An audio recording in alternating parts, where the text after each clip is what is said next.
인문학 강의를 발표하겠습니다. 인문학 강의를 발표할 송철윤, 이세원, 홍윤성입니다.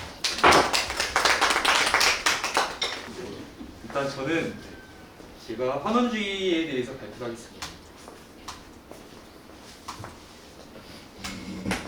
환원주의란 무엇일까? 그 발표 순서에서 또 세부 목차가 나뉘는데 이런 목차로 진행할 거고요. 그다음에 쉽게 말해서 환원주의란 복잡하고 추상적인 개념을 좀 더 기본적인 요소로 설명하는 입장이에요. 이게 다예요. 별다른 뜻은 없고. 그러면은 이것만 들어서는 뭔가 잘 모르겠으니까 저희가 직접 환원주의가가 돼서 환원주의를 써먹어 보겠습니다. 자, 여러분이 직접 환원주의의 심취에 있다 생각하고 이 주제에 대해서 한번 연구해보죠. 우선은 쉬는 시간에 학생들이 감정이 왜 변하는지 알아야겠죠.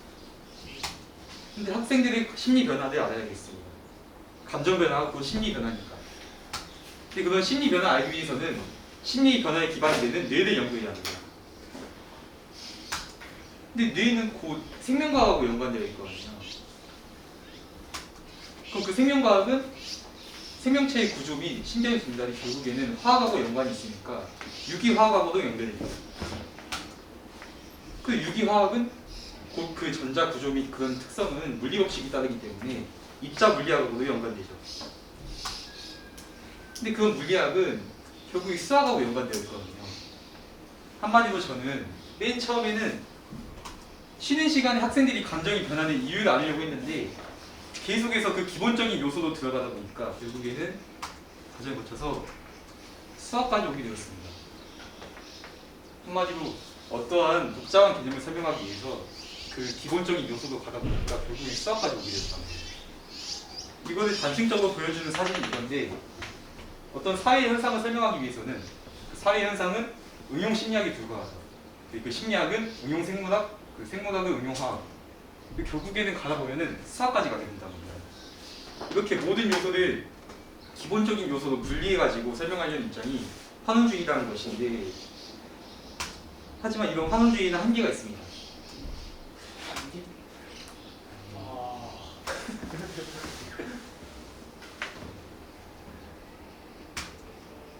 아이작 뉴턴이 한 말인데 이게 무슨 말이냐? 환원주의가 아까 뭐라고 했냐면은 엄청 복잡한 사회 현상을 생명과학으로 들어가고 화학으로 들어가고 물리학으로 들어가서 결국에 수학까지 간다. 그런 게 환원주의인데 애초에 아주 이과 중에 최고봉이었던 아이작 뉴턴도 그렇게 이과적인 현상으로는 인간의 그런 심리를 파악할 수 없다고 했거든요. 무슨 말이냐면은 물리학자 P.W. 앤더슨이라는 사람이 이제는 이게 없어졌는데 뭐라고 했냐? 결국에는 환원시켜봤자 환원시키는 목적이 결국에 환원시키면 수학까지 가게 될 건데 그 수학까지 가면은 그 수학을 통해서 모든 현상을 설명할 수 있을 줄 알았는데 수학까지 파고 들어봤자 모든 현상을 설명할 수 있는 힘은 생기지 않는다고 했어요. 한마디로 환원주의는 별 그렇게 큰 쓸모가 없습니다. 하지만 제가 이걸 왜 갖고 왔냐? 여러분이 학습을 하실 때 환원주의라는 생각을 갖고 있으면은 좀 효율적으로 학습할 수 있을 것 같다는 생각이 들었습니다. 한 가지 예를 들어 보겠습니다. 지구과학이 있고 생명과학이 있습니다. 참 많은 학생들이 선택하는 수능 선택 과목인데 그 과정을 지구과학은 물리학적 원리 및 법칙을 이해하고 있으면은 훨씬 더 간단하게 학습할 수 있습니다. 이건 제가 물리학과 지구과학을 둘 다 배워본 학생한테 직접 들어본 말이고 그 학생은 지금 현재 과학탐구에서 우리 학교 1등을 차지하고 있습니다. 어떤 학생인데 그 학생한테 제가 물어봤습니다. 직접. 그 학생은 지구과학 1과 물리학 1을 직접 다 배운 학생인데 지구과학 학습 과정 중 천체 원리 같은 학습을 할 때 물리학적 원리를 알고 있으면은 통으로 암기해야 할 내용이 순수하게 그냥 이해만으로 해결된다는 것입니다. 생명과학도 화학 반응의 원리를 이해하고 있으면 그나마 좀 도움이 되지 않을까 하는 생각도 들어서 옆에다 놔뒀습니다. 한마디로 말해서 탐구 과목에서 단순 암기를 단순 이해로 해결할 수 있다는 그런 생각이 들게 되었습니다. 저는 이상으로 환원주의를 마치고 다음 순서 발표하겠습니다. 네, 다음 저는 그 친환경 공정이라는 주제로 발표를 하게 될 건데요. 이게 먼저 간단하게 친환경 공정이 뭐냐라고 보시면은 친환경은 여러분들이 아시는 다 그 말이고요. 여기서 말하는 공정은 영어 단어 빼어가 아니라 그 이제 공장의 설계 과정 중에서 어떻게 공장이 작동하냐를 말하는 것을 공정이라고 합니다. 그래서 먼저 본격적으로 내용에 들어가기 앞서서 여러분들이 환경 문제 하면은 다들 한 번씩은 들어보셨는데 좀 추상적인 느낌이라고 생각을 해요. 그래서 좀 더 자세하게 이야기를 한 다음에 본격적으로 내용에 들어가 보도록 하겠습니다. 먼저 환경 문제 그 전에요. 제가 이 주제를 왜 선택하게 됐냐면은 이게 화학원 수행평가 중에 했던 활동인데요. 저는 여기서 그 석유 공정에 대해서 조사를 한 후에 그다음에 여러 가지를 느껴보면서 마지막에 이제 성장한 부분에서 제가 이제 환경 문제가 심각해지는 요즘 시대에 맞춰서 에너지 효율을 극대화하면서도 이제 환경도 고려하는 친환경적인 공정을 설계하고 싶다라고 적었는데 이제 에너지 효율을 극대화하는 거는 좀 학습할 게 많아 보여서 대학 가서 하는 걸로 하고 이제 환경도 고려해보는 거는 제가 약간 좀 첨가를 하면서 지금도 배워볼 수 있지 않을까라는 생각에 이렇게 발표를 준비하게 되었습니다. 아까 다시 돌아가서 환경 문제에 대해서 이야기를 해드릴게요. 그러면 이제 환경 문제를 하면은요, 이게 환경은 스스로 돌아갈 수 있는 자정작용이라고 있는데 이제 그것들조차도 불가능한 수준을 환경 문제 수준에 이르렀다고 말을 합니다. 그리고 크게 예시로는 뭐 대기, 수질, 토양 그런 것들의 오염이 있겠죠. 이것들은 저희도 지구라는 환경 속에서 살고 있기 때문에 이제 인류의 존망을 크게 위협하는 문제라고도 전문가들은 말을 합니다. 또한 그리고 환경 문제는 이제 군사적 그리고 전쟁의 위협과도 맞먹을 정도라고 합니다. 근데 이게 환경 문제가 진짜 심각한 이유인 게 이제 개발도상국들 생각을 해보면은 이게 환경에는 관심이 크게 없습니다. 왜냐하면은 자기들은 이제 크게 딱 치고 올라가야 되니까 성장을 해야 되니까. 근데 이게 또 선진국은 관심이 많아요. 이제 좀 배도 불렀겠다. 딱 주변을 둘러보니까 환경이 문제구나 하고 이제 지키려고 하는 것이죠. 근데 자기들도 이렇게 파괴를 해놓고서 개발도상국들을 규제를 하기 시작합니다. 그래서 이게 어떻게 보면 내로남불이 되는 거죠. 그래서 이게 환경은 뭐 우리 하나 바꿔진다고 달라지는 것도 아니고 세계적인 합의가 이루어져야 되는데 서로 이렇게 세계적 합의가 안 되고 있어서 좀 큰 문제를 일으키고 있다고 보면 될 것 같습니다. 그럼 이제 본론으로 들어가서요. 친환경 공정에 대해서 이야기를 해드릴 건데요. 먼저 친환경 공장이라 하면은 이제 공장의 작동 과정 중에서 최대한 환경에 피해를 주지 않을 수 있는 것을 친환경 공장이라고 합니다. 그리고 저는 이 발표에서 공장이 작동할 때 피해를 최소화시킬 수 있는 방법에 대해서 좀 집중을 맞춰서 그거에 대해서 발표를 해드리겠습니다. 그래서 크게 세 가지로 나누어 보았는데요. 유해 물질 최소화, 그 다음에 온실가스 감축, 자원의 효율적 사용 이렇게 세 가지로 나눴고 하나하나 이야기를 해드릴게요. 먼저 유해 물질 최소화인데요. 이제 저 다음에 재원이가 반도체 공정에 대해서 이야기를 해줄 건데 그 과정 중에는 세정 공정이라고 있어요. 이게 반도체의 어떤 특정 과정을 거치게 되면은 잔류물들이 남게 되는데 이제 그것들을 제거해줄 때 원래 메탄올이라는 물질을 사용을 했습니다. 근데 이게 이 메탄올이 환경 오염도 일으키고 그리고 사람들에게는 뭐 뇌 손상을 일으키고 이제 심하면은 실명까지 일으킬 수 있는 그런 위험한 물질인데요. 이 녀석을 그보다 조금 가격은 비싸지만 그래도 비교적 안전한 에탄올을 사용함으로써 환경을 아끼는 거죠. 그래서 이런 식으로 물질의 가격이 더 비싸도 환경을 생각해서 대체물을 찾거나 아니면은 새로운 대체물을 개발하는 방법으로 이렇게 유해 물질을 최소화시킬 수 있습니다. 그 다음은 온실가스 감축에 대해서입니다. 이산화탄소 포집 저장 기술이라고 해서 CCS 기술이라고 하는데요. 보시면 크게 여기 습식, 건식, 분리막 이렇게 세 가지가 있습니다. 하나하나 살펴보면요. 먼저 습식 포집 방법은요. 이산화탄소를 흡수하는 액체를 사용해서 그 다음에 이제 속도가 좀 빠르다는 특징이 있고 그 다음에 좀 옛날부터 사용을 했고 근데 그런 대신에 에너지 손실이 좀 크고 그 다음에 좀 다량의 폐수가 발생하는 문제가 있다고 합니다. 그 다음에 이제 건식 포집 방법인데 아까 위와 달리 이번에는 이산화탄소를 흡수하는 고체를 사용합니다. 고체를 사용해서 이게 좀 속도는 느린 게 있는데 그에 비해서 이제 에너지 손실이나 폐수가 좀 적은 편이고 그 다음에 부식 위험이 좀 작기 때문에 널리 사용된다고 합니다. 그 다음에 이제 분리막 포집 방법인데요. 이제 CO2를 흡수하는 어떤 필름 형태의 막을 사용해 약간 필터 같은 느낌이라고 생각하시면 되는데, 이 친구들이 좀 오염물질을 발생을 좀 줄이고, 그다음에 설비 규모가 작다는 장점이 있는데, 아직은 좀 개발 단계여서 현재 이게 상용화가 될 수 있을지는 아직은 의문이라고 합니다. 그 다음에 이렇게 뭐 선박이나 뭐 트럭을 통해서 이렇게 운송을 하게 되면은요, 이제 이렇게 해양이나 지중해 저장을 하게 되는데, 이제 1km 이제 깊은 지하에 딱 저장을 하는데, 이게 요즘에는 해양 방법은 이제 해양 생태계에 좀 위험을 미친다는 위험이 있어서 현재는 좀 금지된 방법이라고 합니다. 그 다음에 이제 이렇게 저장을 시킨 다음에 다시 유용한 자원으로 전환시키는 기술을 CCUS 기술이라고 하는데요. 보시면 네 가지 이렇게 전환하는 모습이 보이죠. 이게 여기 생물학적 전환과 화학적 전환이 있는데, 먼저 생물학적 전환은 그 생명과학 원에 나오는 탄소 순환 체계가 있어요, 자연계에. 그래서 그 자연계에 원래 공기 중에 이산화탄소가 있고, 그다음에 뭐 식물 유기체 형태로 탄소가 저장돼 있고, 물 속에 뭐 탄산 이온 상태로 저장을 한다, 이런 방식인데, 이거를 활용해서 다시 그 탄소를 유기물로 바꾸는 시스템이 생물학적 전환이고요.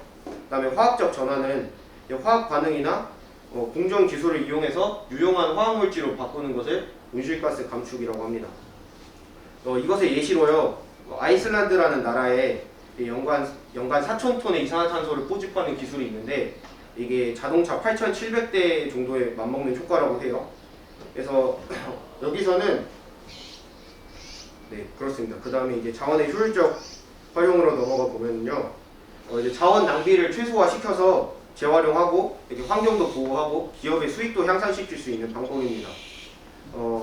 이제 그 TV나 컴퓨터 등 뭐 다양한 전자기기를 보시면은 모니터가 있잖아요. 그 모니터에는 이제 그 편광판이라고 해요. 이거 이제 색도 나오고 빛도 나오게 해주는데, 그거를 보호해주는 특정한 TAC 필름이라고 있는데, 이제 그 친구가 좀 얇고 투명하고 강도도 좋다는 특징이 있는데, 이제 이 친구를 이제 생산될 때 필름이 불량이면은 그냥 버리는 것이 아니라 분쇄해서 다시 사용하기도 하고, 그다음에 버려진 이런 전자기기들을 회수를 해서 그런 이제 그 필름들만 다시 분해를 해서 사용하는 방법도 있다고 합니다. 그 다음에 아까와 비슷한 방법으로 이제 폐 휴대폰 있는데요. 이제 휴대폰을 그냥 버리면 이게 또 환경 오염에 문제가 되고, 근데 이게 휴대폰의 특징에는 만들어질 때 좀 금과 같은 좀 비싼 금속이라던가 아니면 이제 탄탈이라는 걸 사용하는데, 이 친구의 원료가 콜탄이라는 녀석인데요. 이 친구의 매장량이 좀 작아서 이렇게 폐 휴대폰이 생기면은 휴대폰 속에 있는 그런 희소 금속들이나 비싼 금속들을 다시 가져와서 사용하는 그런 방법이 있다고 합니다. 그리고 약간 번외적으로 이제 이렇게 공장 폐수들도 잘 관리를 해주면은 환경 오염에 잘 막을 수 있다고 생각을 합니다.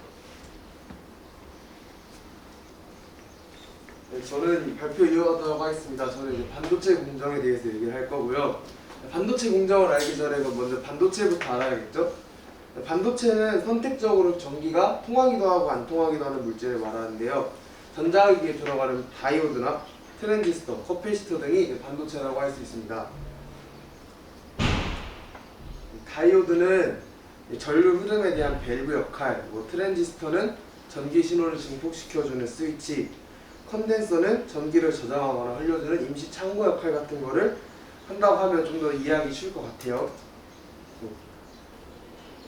이 반도체 소자들을 이제 회로로 다양하게 연결하여 전기 신호를 증폭시키고, 이 신호를 이제 빛이나 소리 등으로 전환을 하거나 디지털 데이터로 변환할 수 있습니다. 또한 데이터들을 저장하고 기억하며 논리에 따라 연산과 제어도 할 수 있습니다. 그래서 전자기기엔 이 반도체 소자들의 연결이 꼭 들어가야 되죠. 그런데 이제 이렇게 핸드폰이나 노트북 같이 복잡하고 다양한 기능을 수행하는 기기에는 이 반도체 소자들이 얼마나 필요할까요? 다양한 논리와 연산, 제어 기능들이 필요하기 때문에 그만큼 반도체 소자들이 되게 많이 필요한데요. 적게는 이제 수백만 개부터 많게는 수십억 개의 트랜지스터가 필요하기도 합니다. 기기도 그만큼 커질 수밖에 없거든요. 수백만 개, 수십억 개가 들어가면 기기가 당연히 커질 텐데, 이 반도체 소자를 되게 아주 작게 만들어서 층층에 쌓아 올린 것을 직접 회로라고 합니다. 손톱만큼 작은 칩에 수십억 개의 트랜지스터가 들어있죠. 그러니까 아주 세밀하게 만들 수 있는 나노 공정이 발전되면서 더 작고 빠른 반도체 칩이 만들어질 수 있게 되었습니다. 그럼 이제 반도체 칩이 어떻게 만들어지는지 바로 알아보도록 하겠습니다. 반도체 공정은 웨이퍼 제조로부터 시작되는데요. 반도체 칩의 기본 세팅이라고 생각하시면 될 듯합니다. 이제 사진에서 보이는 저 동그란 얇은 판이 웨이퍼인데요. 이 웨이퍼 표면 위에 전극을 입히고 트랜지스터나 다이오드 같은 소자를 입히면 반도체 칩이 됩니다. 이 웨이퍼가 크면 클수록 이제 한 번에 많은 반도체 칩을 만들 수 있는데요. 웨이퍼는 주로 실리콘으로 만들어집니다. 모래에서 추출하기 때문에 가격이 저렴하고 고온과 습도에 강하기 때문에 웨이퍼의 주 재료로 쓰이는데요. 둥근 기둥 모양의 실리콘 인곳을 갈아서 만든 후에 둥근 원통 모양으로 만들어줍니다. 혹시 여기서 인곳이 뭔지 아시는 분 계시나요? 인곳이 이제 모르실까봐 준비를 해봤는데요. 여기서 인곳은 금속 또는 합금을 한번 녹인 뒤에 주형에 흘려서 넣어 붙인 것입니다. 우리가 아는 이제 금괴 이런 것도 인곳이라고 할 수 있겠죠. 어쨌든 이 실리콘 인곳을 슬라이스 모양으로 얇게 자르면 동그란 실리콘 판이 여러 장 나오게 되는데요. 이제 그 위에 미세한 공정으로 이제 반도체 소자가 만들어지게 됩니다. 다음은 회로 설계입니다. 반도체 소자를 몇 개 어떻게 연결하느냐에 따라 이제 반도체 칩은 왼쪽 사진처럼 CPU가 될 수도 오른쪽 사진처럼 센서가 될 수도 있습니다. 요리와 비교하자면 이제 반도체 칩의 설계는 레시피와 같다고 할 수 있는데요. 이 레시피는 반도체 소자들의 이제 논리가 성립되면서 실제로 공정이 가능하게 되도록 설계되어야 합니다. 그런데 이 어마어마하게 복잡하고 큰 도면을 웨이퍼에 직접 그릴 수 없기 때문에 각 층의 설계도를 축소하여 유리의 마스크로 만듭니다. 여기서 마스크란 지금 제가 쓰고 있는 이 마스크나 가면 이 마스킹 테이프처럼 무언가를 가리는 특징을 말하는데요. 판에 구멍을 뚫어놓고 이렇게 빛을 비추면 구멍에 뚫린 부분만 이제 빛이 통과가 되겠죠. 그런 것처럼 반도체 회로도 이와 같은 원리를 이용하기 때문에 층층의 도면을 마스크로 만듭니다. 이 마스크는 아까 말했지만 설계 도면이자 밑그림 역할을 하게 됩니다. 다음은 웨이퍼 가공입니다. 그렇다면 이제 웨이퍼에 얇고 수많은 층을 쌓아야 되잖아요. 웨이퍼 가공은 이제 한 달에서 두 달 정도의 아주 긴 시간이 소요가 돼요. 그래서 고도의 기술, 수많은 장비, 그리고 재료, 그리고 되게 많은 기업들이 연관되어 있는 부분인데요. 먼저 웨이퍼에 그려지는 각 배선이 합선되지 않도록 보호막을 만듭니다. 공기 중에 오랫동안 노출되면 녹이 슬죠. 그것처럼 이제 웨이퍼의 높은 온도에 산소를 노출시켜서 산화막을 만들게 됩니다. 이것을 산화 과정이라고 하고요. 웨이퍼에 산화막이 생겼다면 회로를 그리기 위해 감광액을 도포합니다. 감광액은 말 그대로 빛에 반응하는 민감한 물질인데요. 회로를 만드는 과정에서 빛이 사용되기 때문에 이 감광액을 꼭 도포해야만 합니다. 감광액의 종류에 따라서 빛이 닿은 영역은 제거되거나 빛이 닿은 영역만 남게 할 수도 있습니다. 이제 웨이퍼의 밑그림을 그리는 작업인데요. 이 작업은 사진을 현상하는 과정과 비슷하다고 해서 포토 공정이라고 불리는데요. 아까 말했던 회로 패턴이 담긴 마스크에 빛이 쏘는 노광 장비를 사용하여 빛을 통과시키고 반복적인 축소 촬영을 합니다. 현상액을 뿌려가면서 빛에 노출된 영역과 그렇지 않은 영역을 선택적으로 제거해 웨이퍼의 회로를 그려줍니다. 반도체는 얇은 층을 층층이 쌓아야 하는 만큼 미세 패턴을 구현하는 것이 핵심인데요. 이 패턴 구현은 포토 공정에 의해서 결정되기 때문에 매우 세심하고 높은 수준의 기술을 요구하게 됩니다. 패턴이 형성되었다면 각종 측정 장비를 통해 패턴이 잘 그려졌는지 확인 후 다음 공정으로 넘어갑니다. 이제 필요한 회로 패턴을 제외한 나머지 부분을 제거할 건데요. 아까 말했던 철은이의 최종 공정이 이건데 산화막을 기체나 액체를 이용해 부식시키기 때문에 식과 과정이라고도 하는데요. 감광액은 이제 산화막을 부식으로부터 방지하는 역할을 하기 때문에 감광액이 없어진 표면만 제거됩니다. 식각에 액체를 이용하면 습식 식각, 가스를 이용하면 건식 식각이라고 하는데요. 건식에 드는 비용이 비싸고 방법이 까다로운 단점이 있으나 정교한 식각이 가능하기 때문에 점점 미세해지고 있는 회로 설계에 따라 더 확대되고 있습니다. 자, 이제 산화막 회로만 남겨두었으니 불필요해진 감광액은 제거액을 사용하여 없애주고 반도체는 이제 층층이 절연막과 금속막 층으로 구분되어야 하는데요. 금속막층은 이제 회로 간의 전기적 신호를 없애주고 절연막층과 내부로 연결된 층을 정기적으로 분리하거나 오염으로부터 차단해줍니다. 이제 이온 주입으로 전류가 통할 수 있게 되면서 반도체 성질을 가지게 되었는데요. 절연막층 그리고 금속막층 회로를 설계대로 쌓기 위해서 산화, 포토 공정, 식각, 세정, 증착 공정을 반복합니다. 이렇게 회로를 쌓아가는 과정은 수백 번의 과정을 통해 이루어지고 각각 균일한 속도와 두께로 공정이 진행되어야 하기 때문에 패턴이 부위별로 잘 나올 수 있습니다. 그렇지 않으면 칩이 동작하지 않거나 불량이 발생할 수 있기 때문에 수많은 검사가 병행되면서 웨이퍼 가공이 진행됩니다. 다음 검사입니다.